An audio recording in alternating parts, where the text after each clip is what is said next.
पाकिस्तान की बेटी और हिंदुस्तान की बहू मरियम मेरे साथ है। उसका पूरा परिवार है, उनके हस्बैंड है, उनकी सास है, तीनों के तीनों लोग हैं। अब पहलगांव की घटना के बाद में जो मुसीबत इस परिवार पर टूटी है उसकी बयान वो खुद ही करेंगी। लेकिन फिलहाल इन्होंने लॉन्ग टर्म वीज़ा के लिए आवेदन किया हुआ है और इनका मामला सरकार के विचाराधीन है। अब क्या होगा क्या नहीं होगा ये तो भविष्य के गर्भ में छिपा है, लेकिन क्या मुसीबत इनको झेलनी पड़ रही है क्योंकि शादी के 3 वर्ष के बाद में अचानक फरमान आता है कि आपको हिंदुस्तान छोड़ना पड़ेगा। तो इन मुसीबतों के बीच में क्या कहना है मरियम का, मैं जानने का प्रयास करता मेरा नाम मरियम है और मैं पाकिस्तान में इस्लामाबाद में रहती हूँ। मुझे अचानक से ही एक बोल दिया गया है कि मुझे इस मुल्क को छोड़ के जाना पड़ेगा, क्योंकि ये मेरा अपना मुल्क है। मैं शादी करके यहाँ आई हूँ, अपना सब कुछ छोड़ के आई हूँ, तो मेरा यही मुल्क हुआ। अब बात यहाँ आ रही है कि 5 लड़कियों को यहाँ से जाने का हुक्म हुआ था, जिसमें से 4 जा चुकी हैं। लेकिन उनका मसला और था, वो विजिट वीज़े पे आई हुई थी। मैंने लॉन्ग टर्म वीज़े के लिए 1 मंथ पहले ही अप्लाई कर दिया था। जो कुछ भी हुआ है वो बहुत बुरा हुआ है। मैं दुआ करती हूँ कि जिसने भी किया है, चाहे वो मुसलमान है, तालिबान है, अफगानिस्तान का है या पाकिस्तान का है, उसको कड़ी से कड़ी सज़ा मिलनी चाहिए। लेकिन मैं हुकूमत से ये भी कहना चाहती हूँ कि इसमें हमारा कोई कसूर नहीं है, इसलिए हमारे बारे में कुछ सोचें और हमें यहाँ पे रहने की अनुमति दी जाए। हूँ। जी, अभी आपको अधिकारियों से किस तरह का जो फीडबैक मिल रहा है कि आपको जाना है नहीं जाना है, और आपका जो लॉन्ग टर्म वीज़ा का जो एप्लीकेशन है उसकी क्या स्थिति है? वैसे तो जितने भी अधिकारी हैं उन्होंने तो हमारे साथ काफ़ी सपोर्ट किया है, लेकिन अब कहा ये जा रहा है कि ऊपर से आर्डर आया हुआ है कि हमें जाना ही पड़ेगा। बस मैं ये चाहती हूँ कि चलें, जिनका विजिट वीज़ा था उनको तो जाना ही था, लेकिन मैं तो शादी करके आई हूँ, लॉन्ग टर्म वीज़े का 1 मंथ पहले अप्लाई किया हुआ है, तो मेरा जाना बनता तो नहीं है। लेकिन मैं सरकार से फिर भी कहूँगी कि मुझे किसी भी तरीके से यहाँ पे ही रहने का मौका दिया जाए। अ, अगर ऐसा हुआ कि आपको पाकिस्तान जाना पड़े और आपकी ससुराल यहाँ है, आपके हस्बैंड यहाँ रहेंगे, तो कैसा आप? देखिए, एडजस्ट करना तो बहुत मुश्किल होता है, क्योंकि अभी इतना टाइम भी नहीं हुआ शादी को, और अकेले जाना बहुत मुश्किल है। मैं तो फर्स्ट टाइम आई थी, इनके साथ ही आई थी, तो आना ईजी हो गया था। इतना सामान था, सब कुछ मुझे नहीं पता था कहाँ आना है कहाँ जाना है। यहाँ से तो दूर है, बहुत ज़्यादा दूर है बॉर्डर भी, क्योंकि आप खुद भी जानते हैं कि खुर्जा से यहाँ से दिल्ली, दिल्ली से अमृतसर, और बहुत लंबे चक्कर हैं। तो अकेली लड़की, और मुझे कुछ खास पता भी नहीं है, तो मैं नहीं जा सकती। आपकी शादी को लगभग 3 वर्ष हो गए हैं, तो लॉन्ग टर्म वीज़ा के लिए अप्लाई करने में इतनी मतलब देरी क्यों लगी? क्या वजह रही इसके पीछे? एक्चुअली मेरी शादी तो 3 साल पहले हुई थी, लेकिन मेरा वीज़ा नहीं लगा था, जिसकी वजह से हमारी रुखसती नहीं हुई थी। रुखसती हमारी हुई है 2025 में, जनवरी की 26 तारीख में। शादी के बाद में रुखसत जो है अब रुखसत जो मैं हुई हूँ ना, वो मैं जनवरी में हुई हूँ, 2 माह पहले। अब मसला ये आ रहा था कि मेरा वीज़ा नहीं लग रहा था, जिसकी वजह से ये भी नहीं आ रहे थे। जब मेरा इंडिया से वीज़ा लगा, फिर ये आए मुझे लेने के लिए।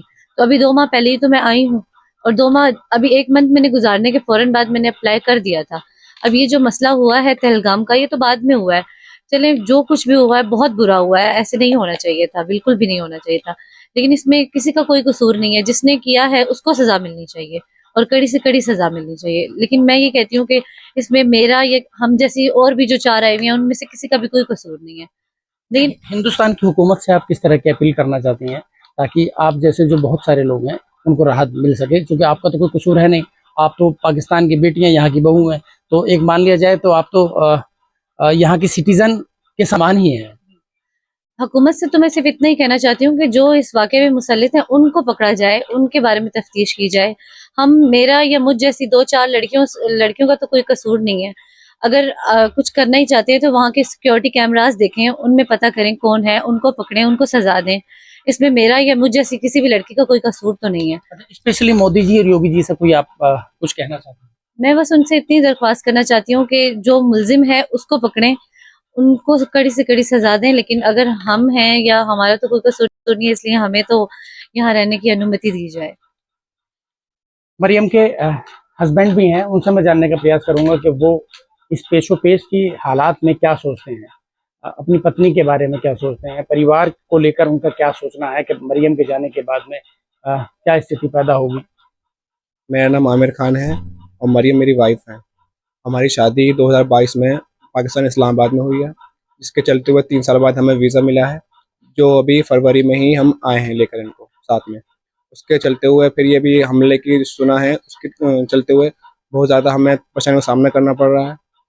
इसके हमने कम उसका फरवरी में ही आने के बाद 1 महीने बाद एलटीपी हमने अप्लाई किया हुआ है। अब हमें नहीं पता था ये हमला होने के बाद ये सब कुछ इतना क्रिटिकल हो जाएगा मसला। हम सरकार से यही चाहते हैं कि मरियम को ही रोका जाए मेरे पास, ताकि फिर मेरी जो परेशानियाँ हैं थोड़ी कम हो जाएँ। क्योंकि मेरे उनके जाने के बाद थोड़ा मुझे बहुत परेशानी हो जाएगी, सामना करना पड़ सकता है, क्योंकि मुझे फिर कुछ भी ऐसा नहीं है, कब तक बॉर्डर खुले हैं, कब कुछ भी नहीं कहा जा सकता। मरियम की सास भी हैं, क्या नाम है आपका? सारा मेरा। क्या आप क्या चाहती हैं सरकार मैं से? तो ये चाहती हूँ कि मेरी मरियम मेरे पास रहे।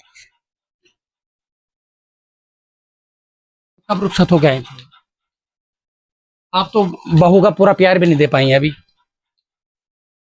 ये आई थी फरवरी की 24 तारीख में। बस मैं तो यही चाहती हूँ, बस मेरी बहू मेरे पास रहे। सरकार मोदी जी योगी जी से एक बार कुछ कहना चाहेंगे ताकि मोदी आपकी आवाज वहां पहुंचे? मोदी जी से और योगी जी से बस मैं ये कहना चाहती हूँ, मेरी बहू मेरे पास रहनी चाहिए, बस पाकिस्तान नहीं भेज रहे।